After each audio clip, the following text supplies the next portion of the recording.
Well, for those of you that don't remember the giant vac project, I bought this giant vac for 20 bucks off a guy, and it was basically totally taken apart, and there's just a pail full of parts.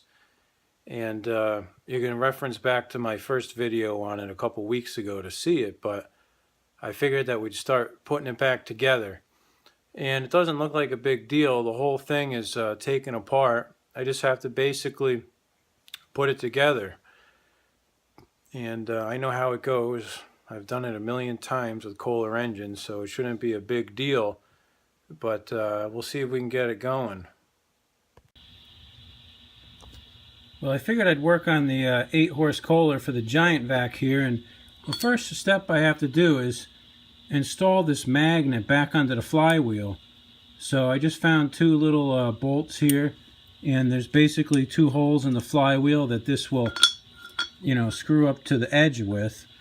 And I've had this Megafire ignition module here sitting around for a while, so I figured that we'll use this on this thing instead of the points. But this is ready to go. And I also, just by chance, had one of these coils here also, which is brand new, never been used. I bought it for another motor, but it didn't fit because it had a different type of ignition. So I'm going to try it with the stock coil first, and if I don't get any spark, then we'll put this bad boy in and give it a shot. So I'll screw this in and we'll see what we got. Alright, I didn't get very far. I can't use a hex bolt in this hole because it's not big enough for a socket, so I'm going to have to get a 1/4 screw that has like a Phillips head on it, or a flat blade. So that, I guess I don't really have any of those in stock, I don't think, so I'm going to have to wait until tomorrow before I can finish this. So, oh well, we're on a good start here, but we're going to have to stop. Alright, this is kind of funny. I was just about to give up, and I looked right here on my chair, and I have two of these 1/4 inch by 1 inch long hex head bolts. So I'll put these in there to hold the magnet on. That's perfect. I had bought these for an exhaust manifold on a Model L, I think. But I'll put them on here. Perfect. Alright, so we got that all set. So basically what we've got to do now is bring the machine over and put the flywheel on, and then disconnect the points and hook up our ignition module.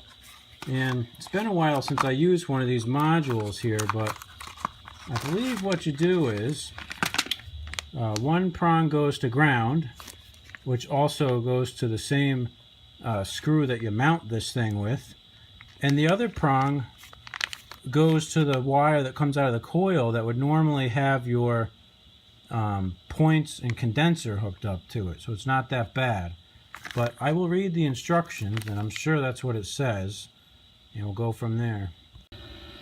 So the old Kohler here has the points over here on the side, and I'm not going to take the points out. I'm going to leave them in, but what I'm going to do is just disconnect the wire here. And of course the jackass that I got this from doesn't have the screws and the point cover, so they're missing.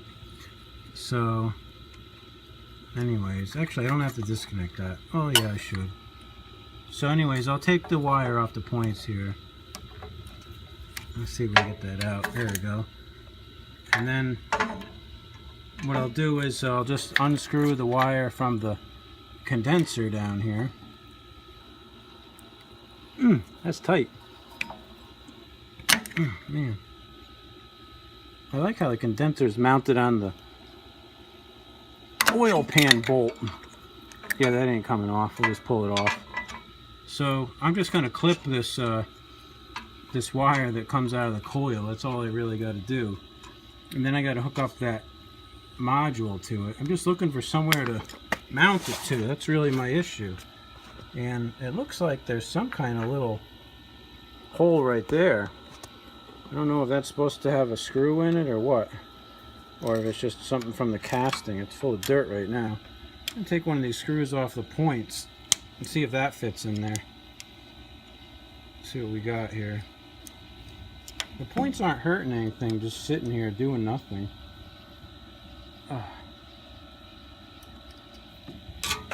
Let's see.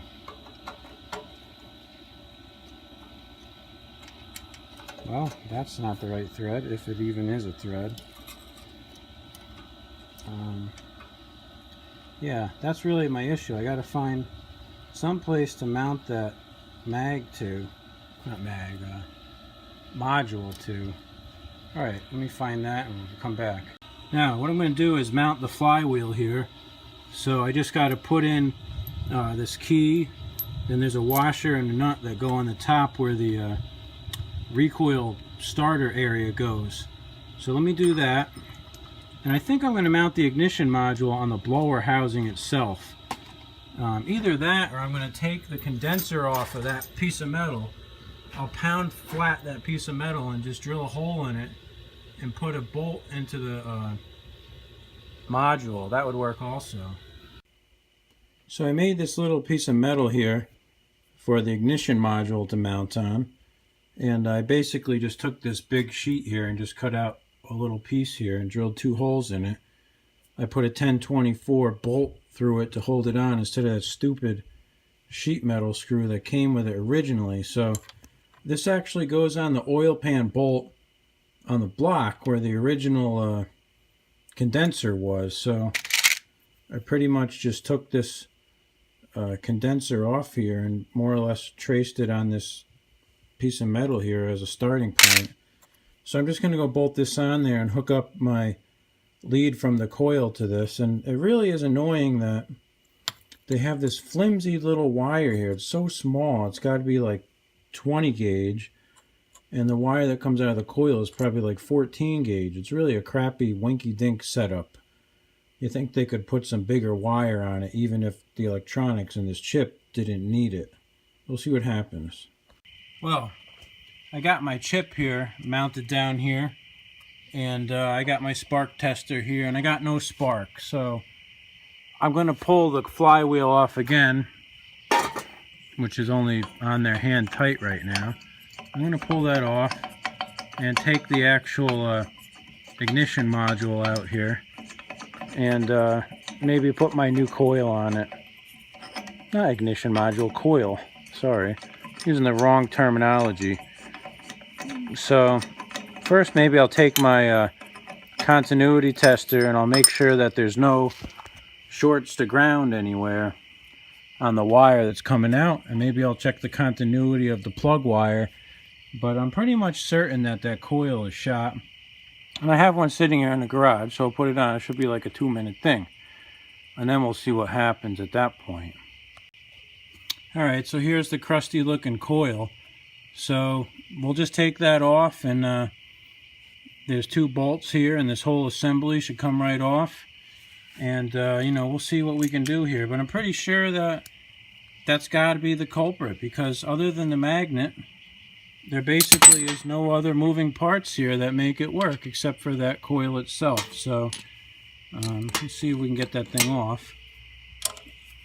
I'll do my one-handed ratchetry here. Let's see. Let's see here.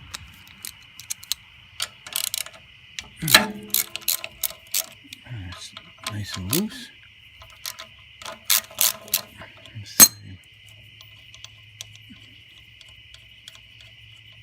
Now, I'm assuming that the coil that I have is good.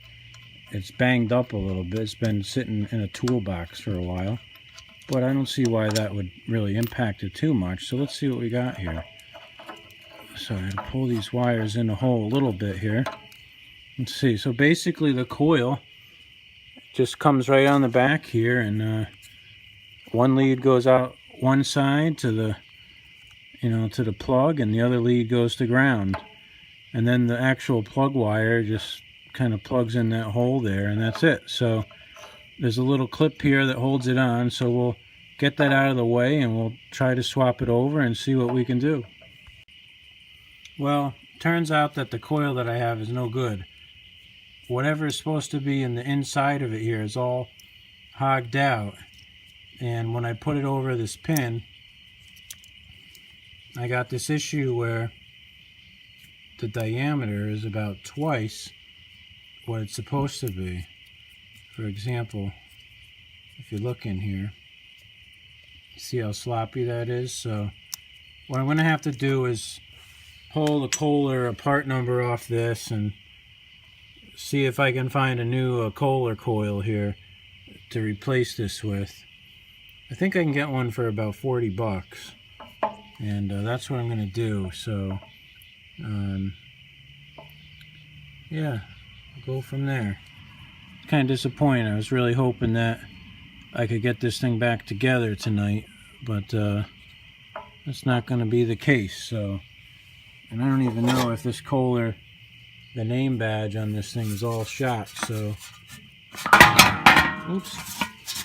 I know it's a K181T, but the actual serial number and everything for this one's gone. So I'll go to the Kohler website and go to the parts lookup and see if I can't find what it's supposed to be. And another thing that's kind of funny is that while I was sitting here prying the clip off that goes over this coil to hold it in, it shot across the driveway somewhere in the dark here, and I have no idea where the heck it is. So maybe when the sun comes up I can find it tomorrow. But for tonight, that's a wrap on this thing. Stay tuned. Alright, here's some more cool news. So I was at the Rough and Tumble tractor show last week, and I had a flea market there, and this guy had this gas tank for $5, which is the Kohler K181 tank that I'm missing from this thing. So I bought this whole thing for $5 with the clamps and the whole deal, and I'm pretty happy about that. And I should be able to mount that right onto my giant vac hardware here. It's even the right color and everything, so really super happy about that. I think it came from a Cub Cadet maybe, I'm not sure, but just what I need.